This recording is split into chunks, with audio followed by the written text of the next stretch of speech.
TCM The Dream World, transforming lives, transforming India, where dreams come true. Come join with us. Lockdown में कहें, lockdown के बाद क्या करें? लॉकडाउन के बाद जब हम लोग वापस अपनी रूटीन दिनचर्या में आने वाले हैं, उस समय एक चीज होने वाली है। जब हम लॉकडाउन से बाहर आएंगे, हमारे में से ज्यादातर लोग मोटे ताजे होकर बाहर निकलने वाले हैं और कुछ लोग फिट होकर बाहर निकलेंगे। तो पहले तो आपने ये चुनाव करना है कि आप ज्यादा संख्या में जाने वाले हैं या कम संख्या में रहने वाले हैं। लेकिन जो लीडर होता है वो कम संख्या में रहता है।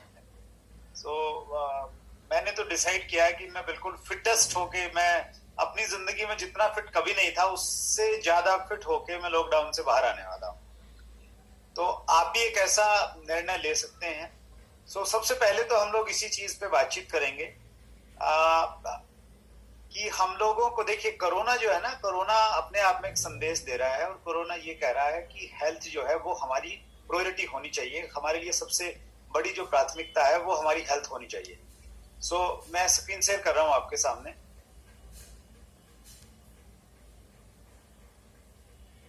राइट। कोरोना का जो संकेत है सर, वो बिल्कुल स्पष्ट है कि हमें हेल्दी लाइफ रखनी चाहिए। हेल्थ के बारे में थोड़ा सा हमने प्रयास करना चाहिए। जीवन में जो सफलता है, सफलता के कई सारी डेफिनेशन है। किसी व्यक्ति के लिए सफलता का जो पैमाना है वो बहुत सारा पैसा है। कोई व्यक्ति जिसके पास में बहुत सारा पैसा है तो वो और ज्यादा पैसा कमाना नहीं चाहता है। शायद उसकी हेल्थ अच्छी नहीं है तो उसके लिए अच्छा होना, अच्छी हेल्थ होना वो सफलता है। हमारे सिम्बरस में है हमारे लिए हेल्थ के मायने ये हो सकते हैं कि हमने अपनी पिन को चेंज करना है। हमारे लिए सफलता के मायने ये हो सकते हैं कि मेरी पूरी टीम मेरे साथ में, मेरे कदम से कदम मिला के काम करे। सफलता के अलग अलग पैमाने हैं। आपका कोई भी सफलता का कोई भी पैमाना हो चाहे, लेकिन उस सफलता के लिए मेरा ऐसा मानना है कि उसमें 5 चीजें बहुत इंपॉर्टेंट है। इसलिए आज हम लोग बातचीत करेंगे सक्सेस पेंटागन। और यानी पेंटागन होते हैं किसी भी चीज के 5 कोण। 5 कोणों को हम पेंटागन बोलते हैं, 5 भुजाओं को हम पेंटागन बोलते हैं। वो 5 भुजाएं कौन सी हैं जो किसी भी सक्सेस के लिए जरूरी हैं? वो पैसे के लिए भी जरूरी हैं, वो अच्छी हेल्थ के लिए भी जरूरी हैं, वो पिन के लिए भी जरूरी हैं, वो लीडरशिप दिखाने के लिए भी जरूरी हैं, वो अच्छे रिलेशन बनाने के लिए भी जरूरी हैं। उसमें से जो सबसे पहली चीज है वो है हेल्थ। और जो कोरोना के टाइम में अगर हम स्पेशली बातचीत करें तो ये बहुत इंपॉर्टेंट है। कोरोना का संकेत बिल्कुल साफ है कि अगर आप हेल्दी हैं तो आप सर्वाइव करेंगे, और अगर आप हेल्दी नहीं हैं तो आप सर्वाइव नहीं करेंगे। मैं एक चीज और आपसे रिक्वेस्ट कर रहा हूं, सबसे जिनके पास में जिनका टच स्क्रीन है वो अपनी स्क्रीन पे कुछ भी टच मत करें, अदरवाइज जो ये पीपीटी है इस पे वो मार्क आ जाता है। आप प्लीज टच मत करें अपनी स्क्रीन को। कोरोना ये कह रहा है कि अगर आप हेल्दी हैं तो आप सर्वाइव करेंगे, और अगर आप हेल्दी नहीं हैं तो आपको प्रॉब्लम होने वाली है। हम सब जानते हैं कोविड-19 एक वायरस है, और वायरस हमेशा आते रहते हैं। ये ऐसा पहली बार नहीं हुआ है मानव इतिहास में कि ये पहली बार आया है। लेकिन ये थोड़ा स्ट्रॉन्ग है, तो इसलिए थोड़ा वायरस भी स्ट्रॉन्ग है और थोड़ा सा हम लोग कनेक्टेड हैं पूरी दुनिया के साथ में। पहले जो बीमारियां आती थी वो एक देश में या पर्टिकुलर एरिया में आती थी, वहीं पे सिमट के खत्म हो जाती थी। लेकिन आज चूंकि सारी दुनिया जुड़ी हुई है एक दूसरे से, जो संक्रामक बीमारियां हैं वो तेजी के साथ में फैलती है। इसीलिए ये बीमारी इतनी तेजी से फैली। दूसरा क्या है कि इसका कोई चूंकि वैक्सीन अब तक बना नहीं है, तो इसलिए ये ज्यादा प्रॉब्लम क्रिएट कर रही है, ज्यादा पैनिक इससे हो रहा है। एक चीज मान के चलिए आप, मैं थोड़ा सा अपडेटेड हूँ, कुछ लोगों के टच में हूँ जो बहुत क्लोजली इन सारी चीजों को देख रहे हैं। कोरोना जो है ना, ये बहुत जल्दी खत्म नहीं होगा, ये लंबे टाइम तक चलने वाली एक प्रक्रिया है और इससे घबराने की बिल्कुल जरूरत नहीं है। अगर आप अपना मुंह पे कपड़ा वगैरह बांध के आप पब्लिकली भी जाते हैं, पब्लिक प्लेस पे जाते हैं और बिल्कुल ध्यान रखते हैं चीजों का, कोई आपको बहुत ज्यादा प्रॉब्लम नहीं है। कोई ऐसी चीज नहीं है जो हवा में घूम रही है और आपको टकरा जाएगी। इंपॉर्टेंट चीज ये है कि एक तो इन चीजों का ध्यान रखना। दूसरा जो सबसे इंपॉर्टेंट काम हमारे हाथ में है वो है हम अपनी इम्यूनिटी पावर को, अपनी रोग प्रतिरोधक क्षमता को थोड़ा बढ़ाने पे काम करें। जिस प्रकार जिस प्रोडक्ट में हम लोग डील कर रहे हैं वो सारे प्रोडक्ट वही हैं हमारे पास में। हम लोग इम्यूनिटी पावर बढ़ाते हैं, आप लोगों को समझाते भी हैं। तो उस पर थोड़ा सा ज्यादा काम करने की जरूरत है। तो ये जो टॉपिक है इस पे मैं थोड़ा सा डिटेल में आपसे बातचीत करना चाहता हूँ। स्पेशली कोरोना के टाइम की अगर हम बातचीत करें, कोरोना के टाइम पे हमें क्या करना है बात करना, लेकिन इस समय इसको प्रायोरिटी पे रखकर फिर इसको रेगुलर करना है। तो हम लोग हेल्थ के बारे में थोड़ी सी बातचीत कर सकते हैं। अगर आपने हेल्दी रहना है तो इसके कुछ अलग अलग बिंदु मैंने बनाए हैं, और जिन चीजों पे मैं बातचीत कर रहा हूँ ये मैं कोई किताबी ज्ञान आपको नहीं दे रहा हूँ, मैंने किसी से पढ़ा नहीं है। हाँ, मैंने सुनी है कुछ चीजें, और ज्यादा चीजें वो हैं जिनको मैं अपने जीवन में इस्तेमाल करता हूँ और जिससे मुझे बहुत सारा लाभ हुआ है, वो मैं आपसे शेयर करना चाहता हूँ। तो अच्छी हेल्थ के लिए हमारा जो डायरेक्ट कनेक्शन है वो हमारे भोजन से है। हम लोग क्या खाते हैं उससे बहुत डिपेंड करता है। तो जब आप हम खाने की बातचीत करते हैं तो फूड जो है इसके कई सारे मैंने पॉइंट बनाए हैं। सबसे पहली चीज तो ये मान के चलिए, ये बिल्कुल गांठ बांध लीजिए आप कि इस दुनिया में कोई भी आदमी कम खाने से नहीं मरा है या कम खाने से बीमार नहीं हुआ है। जितने भी आदमी बीमार हुए हैं, जितने भी आदमी अनहेल्दी हुए हैं, वो ज्यादा खाना खाने की वजह से हुए। आप कम खा के बीमार नहीं रह पाएंगे। हमेशा इस चीज को ध्यान रखिए, आप कितने भी भूखे हैं, कितना भी स्वादिष्ट व्यंजन आपके साथ में बना है, आप ओवर डाइट मत कीजिए, आप ज्यादा मत खाइए। बस थोड़ा सा ध्यान रखेंगे तो मुझे लग रहा है इस पे आप कंट्रोल कर लेंगे। ये बहुत इंपॉर्टेंट बात है, इज इट हेल्दी इनफ। मेरे एक साथी हैं, काफी बड़े बिजनेसमैन हैं, तो जब मैं उनसे मिला काफी दिनों के बाद में तो मुझे स्लिम डिलीम बड़े फिट से नजर आए। तो मैंने उनसे ऐसे मजाक में किया कि विशाल भाई क्या आजकल कुछ डाइट वाइट पे हो, क्या क्या क्या कर रहे हो? तो उन्होंने बोला कि बिल्कुल सही कहा सर आपने, मैं डाइट पे हूँ और मैं एक इंडिया की बहुत फेमस डाइटिशियन है, उनकी डायरेक्शन में मैं भोजन लेता हूँ आजकल। तो मैंने उनसे सीरियसली बातचीत करना स्टार्ट किया। मैंने कहा कि आपने तो बहुत महंगी उनको फी दे रहे हैं, लेकिन मुझे कोई एक चीज बताइए आप जो आपने सीखी है और जो मैं अपने जीवन में अप्लाई कर सकता हूँ। जो उन्होंने एक बात बताई वो मैंने अपने जीवन में अपना ली और मैं चाहता हूँ आप भी उसको अपनाएं। बहुत खूबसूरत बात उन्होंने बताई। उन्होंने कहा कि डाइटिशियन से मैंने एक चीज सीखी है कि जब भी भोजन हमारे सामने आता है, हम घर में हैं, बाहर में हैं, शादी में हैं, पार्टी में, कहीं पे भी हैं, जब भी भोजन हमारी प्लेट में आता है तो आप उसको प्लेट में रखने से पहले आप ये जरूर सोचिए कि इज इट हेल्दी इनफ, क्या ये स्वास्थ्यवर्धक है। सिर्फ ये पूछना है अपने आप से। आप भूखे हैं और आपने दिन में पूरा कुछ खाया नहीं है, भाग दौड़ के आप स्टेशन पे पहुंचे हैं और सामने आपको एक पूरी छोले का एक ठेला दिखता है और आप बस जब वो पूरी छोले आप खाना शुरू करते हैं तो आप बस ये पूछ लीजिए, अपने आप से पूछिए कि इज इट हेल्दी ना, क्या ये स्वास्थ्यवर्धक है।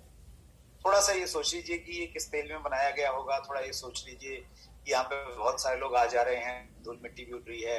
तो उन सारी चीजों को ध्यान में रखते हुए बस इतना अपने आप से इतना पूछना है, इज इट हेल्दी इनफ। आपको अगर आंसर ये मिले, उत्तर आए आपके अंदर से आए कि yes it is healthy enough, ये खाने लायक है, ये स्वास्थ्यवर्धक, आप जरूर खाइए। और अगर आपका जवाब ये आता है ना कि मत खाइए, जब आप ऐसा कहेंगे ना मत खाइए हेल्दी नहीं है, तो फिर आपके दिमाग में आएगा यार सुबह से खाया नहीं, तो फिर पहली लाइन देख लीजिए कि आज तक इस दुनिया में कोई भी आदमी भूख से नहीं मरा है, भूखा रह के बीमार नहीं हुआ है। और इवन भूखा रहना तो एक पर्टिकुलर थेरेपी है, ये स्वस्थ रखने का एक उपचार है। मैं नेचुरोपैथी में बहुत बिलीव करता हूं और नेचुरोपैथी में जो सबसे बेस्ट ट्रीटमेंट है वहां पे वो है फास्टिंग। फास्टिंग पे रखते हैं 7 दिन का एक रूटीन रहता है। 7 दिन तक सिर्फ लिक्विड देते हैं, सिर्फ आपको जूस मिलेगा, सूप मिलेगा, कोई भी ठोस चीज जिसको आपके पाचन तंत्र को पचाने में ताकत लगे वो देते ही नहीं है। और कितने दिन तक? 7 दिन तक, 10 दिन तक मैं रहा हूं फास्टिंग के ऊपर में। सो मैं आपसे 7 और 10 दिन की बात नहीं कर रहा हूं, मैं ये कह रहा हूं कि जब आप भूखा मिले फालतू फालतू कुबाड़ मत खाइए। ये सोच लीजिए कि चलो मजबूरी में सही एक दिन जो मैं भूखा रह रहा हूं तो ये मेरे पाचन तंत्र को अच्छा बनाने में बड़ा बड़ा हेल्पफुल है, और भगवान का शुक्रिया अदा करें कि आज कुछ मिला नहीं है, प्रभु तेरी कृपा है। स्टे विद नेचर, ये बहुत इंपॉर्टेंट पॉइंट है। जब भी आप खाना खाएं तो प्रकृति के नजदीक में रहिए, प्रकृति के साथ में रह के आप खाना खाएंगे तो आपको बहुत अच्छा लगेगा। ये बात मैं इसलिए कह रहा हूं कि प्रकृति, नेचुरोपैथी इस चीज को कहती है कि आप कच्ची चीजों को और पकी हुई चीजों को एक साथ में मत खाइए, मिक्स मत कीजिए दोनों को।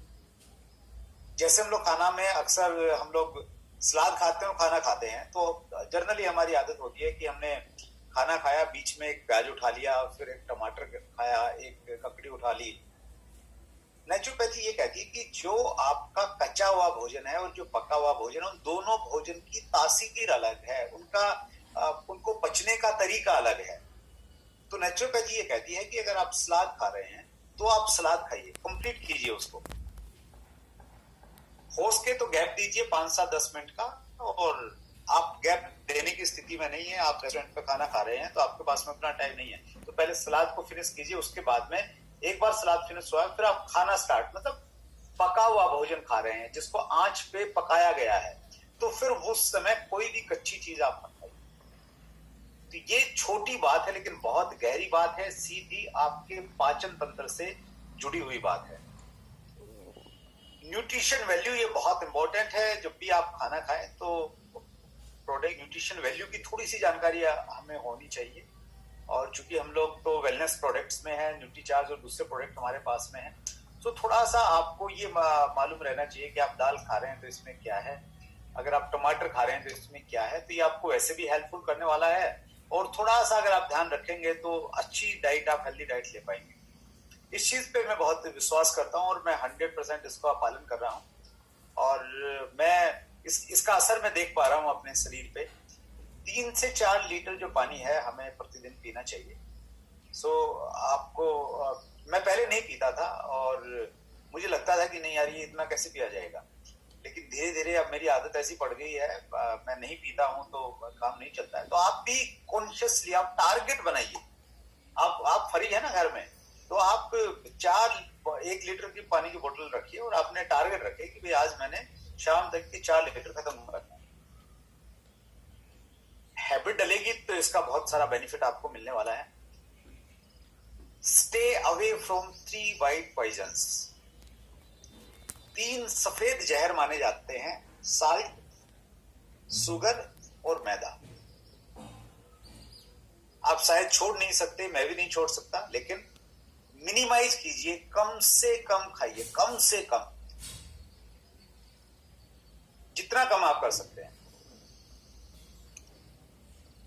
Never mix cooked and raw food, ये मैंने आपसे इस बारे में ऑलरेडी मैंने आपसे बातचीत की। स्टे रो का मतलब यहां मैं ये कहना चाह रहा हूं, बिल्कुल एकदम देसी खाना खाइए, देसी फूड खाइए।